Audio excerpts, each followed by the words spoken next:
Welcome to the Strange North channel. Okay, in this video, I'm going to give you a tour of the town of Alberta Beach. This is the main town providing services for Lac Ste. This is a very popular lake that's about 70 kilometers northwest of Edmonton. In 1912, the Canadian Northern Railway built a line from Edmonton to Vancouver, and it ran right through what is now Alberta Beach. This area became very popular, and in 1920 it was incorporated as a summer village. For many years there was a train called the Moonlight Express that picked people up in Edmonton on Saturday mornings and brought them out to Alberta Beach and then brought them back to Edmonton on Sunday nights. And of course there had been a settlement out here for many years, and I'd like to go into some of the history of Lac Ste. In another video. But this era of the Moonlight Express and the rail line bringing people from Edmonton really made this place grow in popularity. And so Alberta Beach really developed into a proper town with its own history. And many people live here year-round, and of course more people have cabins and secondary properties out here, so the population at any given moment really fluctuates throughout the year. So most people come into Alberta Beach from Highway 633 and then they turn north on Range Road 32. This road then kind of curves and turns into 47th Street. 47th Street has a couple well-established churches, and so if you're looking for a Sunday service to attend and you're in the area, you can definitely check out one of these churches. Just off 47th Street is the Guardian Beach Pharmacy if you need to pick up a prescription or anything like that, as well as the Alberta Beach car, truck, and RV wash and propane fill.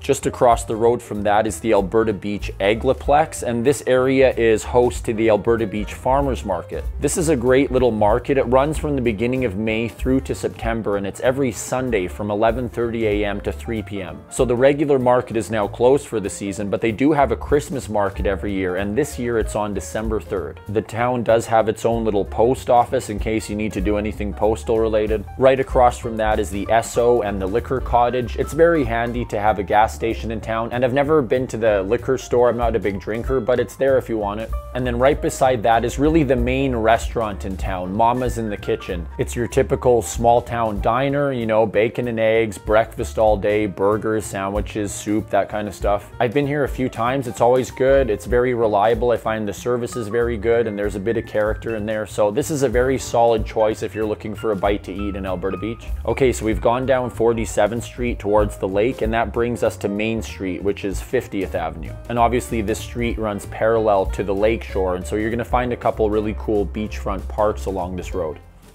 Okay, so the main sort of convenience store in Alberta Beach is Off the Beach Foods. This just has this typical stuff you're gonna find at a 7-Eleven or a Max or something like that. They have a really good selection of items in here, and the customer service is great. The people that run this place are very friendly and professional, so this is a solid choice if you're looking to pick up something quick. And on the side of this building, they have a really cool mural that's been here for decades, and it highlights the history of Lac Ste., including the Lac Ste. Pilgrimage that I'm gonna get to in another video.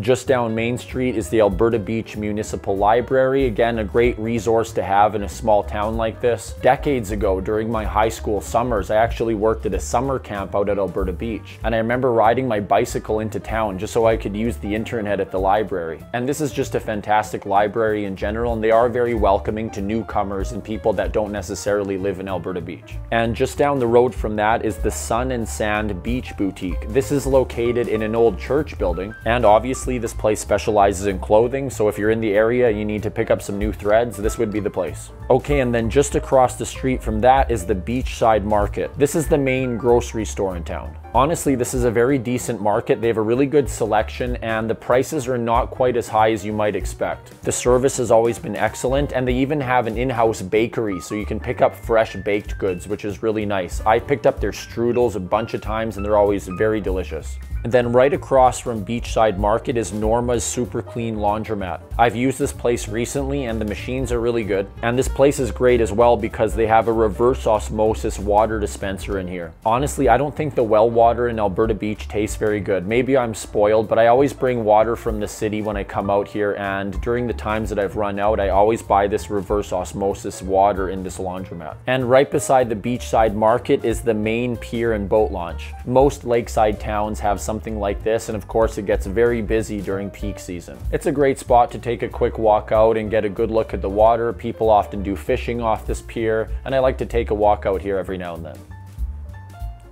And right across from the laundromat and the Beachside Market is Gazebo Park. It's just a little park with a gazebo, good place to relax, maybe have a bite to eat. Just down the road from that is Rock Island Cannabis. This place is very popular, and in 2023, no Canadian small town would be complete without its own little cannabis shop. Of course, Alberta Beach does have a couple places where you can rent a room for the night, and the Alberta Beach Inn and Suites is the biggest and nicest of them. Now, this building also houses the Tri-Village Pizza restaurant, and I have to be honest, I've only been here once, but it was honestly the worst pizza I've ever had from a restaurant. I've heard the sandwiches here are good. I don't know how the reviews are so good. Honestly, I've had a lot of pizza in my life, and this was by far the worst pizza that I've had at any place. And I hate to say it, I don't want to be overly negative, but my personal recommendation is that you do not try this pizza place. Okay, so just across the road from that building is Jetty's Bar and Grill. This is one of 2 bars in town if you're looking to grab a quick drink. I've honestly never been in here. I'm not a huge drinker, and I haven't heard great things about their food. But this place seems to be decently popular, and this facility also has rooms that you can rent for the night. So just down the road from Jetty's is Jungle's Bar and Grill. This is probably the bar I would recommend more than Jetty's if you're wanting to grab a drink. It seems to have a bit better of a reputation, and the facility is a bit nicer. But also, Jungle's Bar and Grill has some of the best food in Alberta Beach. They specialized in smoked meat, and they smoke everything in-house. I've only been here once, but I walked in just as they were pulling the brisket out of the oven, and I had a brisket sandwich. It was literally beef brisket on a bun. It didn't even have any sauce. And honestly, this is one of the best things I've eaten in Alberta Beach. And the bar itself looked pretty cool too. It had a lot of character, and I think this would be a decent place to grab a drink. And then right across Main Street from Jungle's is Gin Noodles. This is my personal favorite place to eat in Alberta Beach. It's your typical small town Chinese food restaurant. I find their stuff is pretty good overall, but their fried rice in particular is so good. It just has a ton of egg and chicken and substance to it. This restaurant doesn't have indoor dining, but they have these tables set up outside, and I've often grabbed a bite here, and you can look out on the lake, and it's pretty nice. And then right beside the restaurant, they have these rental units right on the lake shore if you wanted to rent a place for a night or two.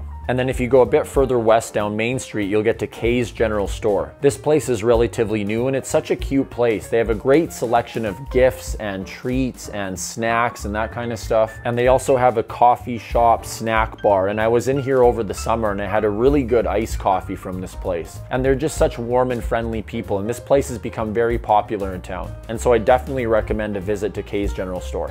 Okay, so I covered the main streets of Alberta Beach, and that's where most of the stuff is centered around. Again, it's not a really big town, but there are a couple things off the main trail that you might miss that I wanted to show you as well. Just to the east of Main Street, kind of behind the main restaurants and stores, they have this big area with a whole bunch of sports fields. There's a hockey rink, a number of sports fields, including a baseball diamond, and there's even this really cool fitness area if you wanted to get a workout in. And there's also a walking path that cuts through this area as well. So there's a surprising amount of green space right in the middle of Alberta Beach, and a great area to play a pickup game of your favorite sport with your friends or family. And then last but not least is the Alberta Beach Museum and Heritage Village. This is my favorite place to visit in Alberta Beach. I mean, I've been there a few times, so I've sort of gotten the idea, but you should definitely check this place out if you've never been here. This is the 20th anniversary of the museum. It officially opened on July 1st of 2003. And it's pretty rare for a town this size to have a heritage village like this. It's basically a collection of old historic buildings from the area, but the interiors of these buildings are also set up to look like they would in olden times, and they have a fantastic collection of vintage and antique items in every building. Each individual building is basically a miniature museum in itself. They have the original train station that used to be at Alberta Beach that was really prominent in the development and popularization of this area. They also have the original Grasmere School, which is set up to look like an old classroom, and this building is just chock full of old antiques and vintage items. And there's just a variety of other buildings as well. You have the Trinity Memorial Chapel. They even have a building containing an old jail cell. And of course, there are a bunch of really cool houses that are set up to look like they would have in the early 1900s. This facility is only open during the summer, roughly from the beginning of July until the September long weekend. But if you're visiting Alberta Beach during the summer, you should definitely check this place out, especially if you're into history. And this museum is funded by donations, so if you're visiting in the summertime, definitely try and give them a couple bucks. They run this facility so well, and it's really cool to see a heritage village like this in a town this size. So that pretty much wraps up my tour of Alberta Beach. Again, I wasn't really getting into water sports and fishing and outdoor activities and that kind of stuff. I just wanted to give a good overview of the town itself and some of the services available if you were new to Alberta Beach or planned on visiting at some point in the future. And I'm actually working on a few videos from the Lac Ste area. There's some really cool things I want to explore, including the Lac Ste mission and the pilgrimage that takes place every summer. The lake itself has a lot of mysticism surrounding it that I'd like to highlight, and there is also a very mysterious disappearance in this area that I'd like to do a video on down the road. So stay tuned for more videos from the Lac Ste area. If you're interested in watching more of my videos, please subscribe to my channel. I upload at least one new video per week, and if you got some value out of this one, please consider giving it a like. I'm just starting out on YouTube and I can use all the help I can get. Thank you very much for watching. I hope you have a great day, and I look forward to seeing you next time on the Strange North channel.